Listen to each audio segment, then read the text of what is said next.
को डरा कर बैठा दिया है। ट्रेन में हम लोग चलते हैं, 75 गो आदमी के रिजर्वेशन बा, शांति से चल रहा बा, उसमें 2 गो लंपट घुस जाता है तो पूरा ट्रेन को डिस्टर्ब कर देता है।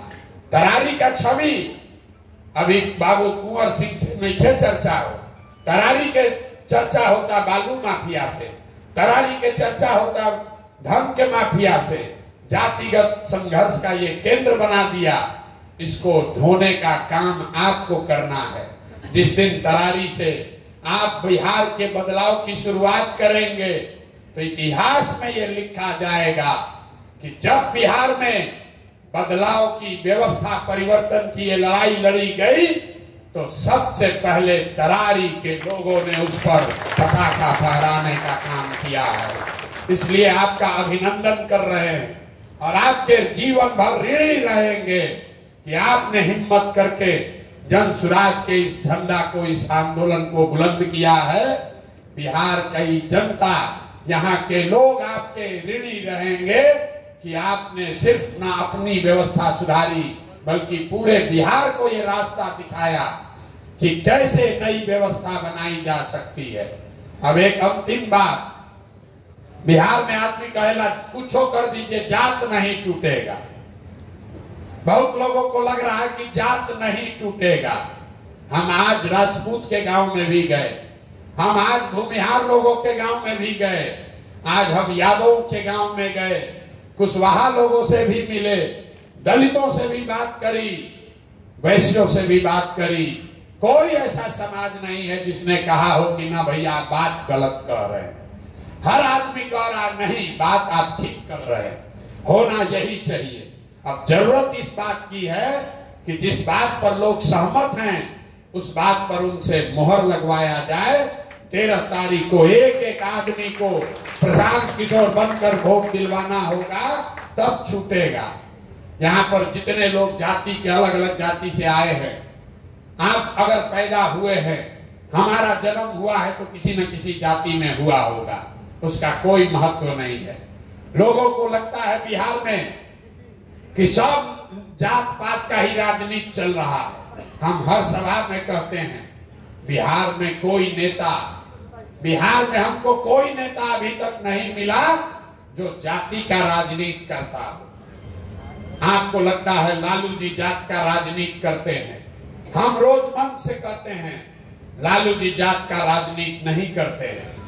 अगर लालू जी जात का राजनीति करते तो लालू जी ये कहते कि यादव समाज का जो सबसे काबिल आदमी है वो बिहार का राजा बनेगा और सारे यादव समाज के लोग, आप लोग हमको वोट दीजिए।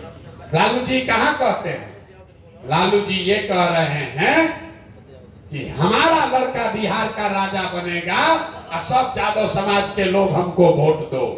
ये जात का राजनीति कहाँ हुआ? ये तो परिवार का राजनीति हुआ, अपने बच्चे का राजनीति हुआ।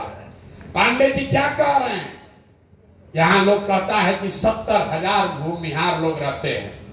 आप जरा बताइए, 70,000 भूमिहारों के आबादी वाले तरारी गांव विधानसभा में सुनील पांडे जी को कोई भूमिहार काबिल नहीं मिला, अपना बच्चा ही मिला है। तो अगर भूमिहार का वोट मांग रहे हो, अभी से कह रहे हैं, आप किसी भूमिहार के काबिल आदमी को खड़ा कर दीजिए, अपने बच्चे को हटाकर हम आपका समर्थन करेंगे।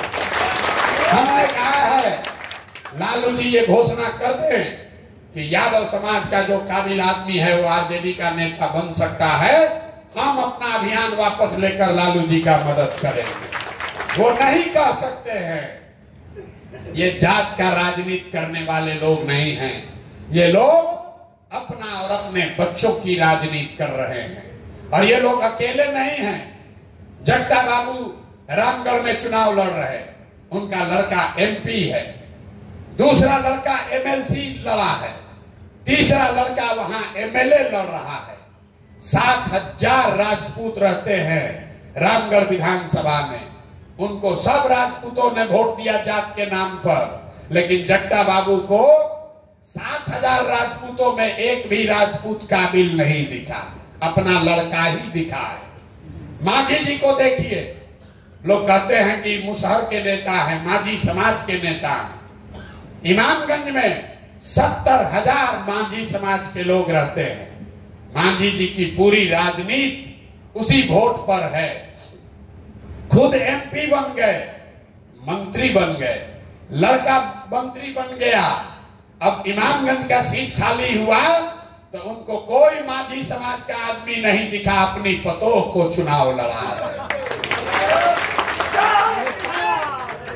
नेता यही बात रोज गांव गांव में समझा रहे हैं। नेता जात की राजनीति नहीं करता है, नेता अपनी राजनीति कर रहा है, अपने बच्चे की राजनीति कर रहा है। जात में आप और हम अजुराए हैं। तो इसलिए भाई, जन स्वराज का यही मंत्र है कि एक बार जीवन में अपने बच्चों की चिंता कर लो, दूसरे की चिंता छोड़ो। गांव में हम लोग चलते हैं, 5,000 गांव में हम पैदल गए। लोग कहता है भाजपा का बड़ा वोटर है यहाँ, आप भी लोग होंगे यहाँ। पूछते हैं बताओ वोट भाजपा को काहे दिए हो? तो कहता है भाजपा को नहीं दिए हैं, मोदी जी को दिए हैं। पूछते हैं काहे दिए मोदी जी को? तो कहता है मोदी जी का सीना 56 इंच का है, सब मुसलमान को डरा दिए हैं, पाकिस्तान और चाइना को सबक सिखा दिए हैं। देखिए बिहार के लोगों का दुर्दशा। आपको तरारी में बैठ के, तरारी के किसी गांव में बैठ के यहाँ के लोगों को मोदी जी का सीना 56 इंच का है कि 54 इंच का ही दिख रहा है, लेकिन अपने बच्चों का खाए बगैर सीना सिकुड़ा के 18 इंच हो गया है, ही नहीं दिख रहा है। तो हम लोग के बच्चा का दुर्दशा होगा कि नहीं होगा? होगा कि नहीं होगा? आप यहाँ बहुत एमएल के साथ ही आए हैं, आप चलिए हमारे साथ सिवान। यहाँ हमारे साथ नंजी राम भाई बैठे हुए हैं, 70 साल इनका उम्र हो गया, 20-25 साल पूरा जवानी इन्होंने लगा दिया एमएल को बनाने में। 40 साल सिवान में हम पैदल चलत रही, तब बीच जहां सिवान में अंदर गांव में एगो घर दिखा, बहुत बड़ा घर। तो हम पूछे भैया ये किसका घर है इतना गरीब एरिया में? तो लोगों ने कहा, जिनका नाम बताया वहां रमेश कुशवाहा बहुत बड़े सीपीआई-एमएल के लीडर हैं, कहा कि उन्हीं का भाई का भैया घर है, 20 करोड़ का घर बनाया है। बताइए, समाज का सबसे गरीब आदमी जो एमएल में जुड़ा है, 10 रुपया 15 रुपया अपने बच्चे का पेट काट के चंदा देता है, और उसी पार्टी का नेता 20 करोड़ का घर बनाया है। अरे इन लोग का क्या दशा होगा? और उसको बेवकूफ बना रहा है। कि नंजी भाई खड़े हैं, पूछिए 100 से ज्यादा सिवान में 100 से ज्यादा एमएल के कार्यकर्ताओं को गोली मार दी गई, 156 लोगों को गोली मारी गई है। और वही एमएल के नेता आज आरजेडी के साथ गठबंधन करके सरकार में बैठे हैं, जिनके बच्चे, जिनके भाई बाप मारे गए, उनको कोई पूछने वाला नहीं है। मेरे भाई, यही जन स्वराज का अभियान है। घर घर जाकर लोगों को बताइए कि आपने जाति पर वोट दिया, आपने हिंदू मुसलमान के नाम पर वोट दिया, आपने मंदिर मस्जिद के लिए वोट दिया, आपने विचारधारा के लिए वोट दिया। एक बार जीवन में जन स्वराज की बात मानिए, प्रशांत किशोर की बात मानिए। एक बार वोट अपने अपने बच्चों के पढ़ाई और रोजगार के लिए दिया जाए, तभी बदलाव हो सकता है। और मेरा पूरा यकीन है कि आप इस बात को घर घर पहुंचाएंगे और तरारी से वो बदलाव की शुरुआत करेंगे। कोई 25 में लड़ाई नहीं बचेगा। आप 24 में खत्म कीजिए, 25 में कोई लड़ाई नहीं बचेगी। इसलिए अभी का अभी निर्णय होना चाहिए। होना चाहिए कि नहीं होना चाहिए? अब सोच के बताइए, अभी जीतना है कि 25 के लिए रुका जाए? सबको हाथ उठाकर बताना है, अभी के लड़ाई के लिए तैयार हैं कि 25 का लड़ाई चाहिए? अभी के लिए तैयार है ना? यहाँ दिवाली आवता, दिवाली में लक्ष्मी जी को बुलाने के लिए हम लोग लक्ष्मी की पूजा करते हैं। लेकिन हिंदू धर्म को मानने वालों को पता है कि लक्ष्मी की पूजा से पहले घर का, दुकान का, ऑफिस का सफाई किया जाता है। तो 25 में जन सुराज की व्यवस्था बनेगी, गरीबी दूर होगा, लेकिन उसके लिए जरूरी है कि 24 में, अभी 15 दिन के बाद जिन नेताओं ने आपको, हमको, आपके बच्चों को लूटकर राज किया है, इनको झाड़ू लेकर बाहर भगाया जाए। पूरा तरारी से इनका सफाई होना चाहिए। होना चाहिए कि नहीं होना चाहिए? होना चाहिए कि नहीं होना चाहिए? तरारी के आदमी में हाथ में दम है। सफाई होना चाहिए कि नहीं होना चाहिए? होना चाहिए ना। ये फूके ना पूरा ताकत से, आपके भरोसे बोल देना, थाम देना, ठान दिया जाए ना। जीत होनी है कि नहीं होनी? जोर से बोलिए, होना है कि नहीं है? 4 को विधानसभा में चुनाव है। तरारी में पहला परिणाम तरारी से आना चाहिए। पहला परिणाम तरारी से आना चाहिए। क्यों?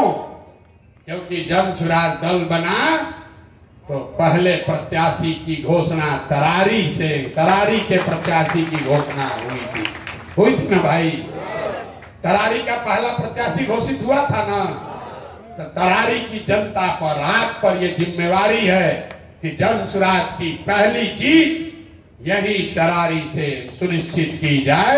आप इतिहास लिखिए और अपने भाई, अपने बेटे पर भरोसा रखिए। आप पर कोई आंच नहीं आने देंगे। बहुत बहुत धन्यवाद।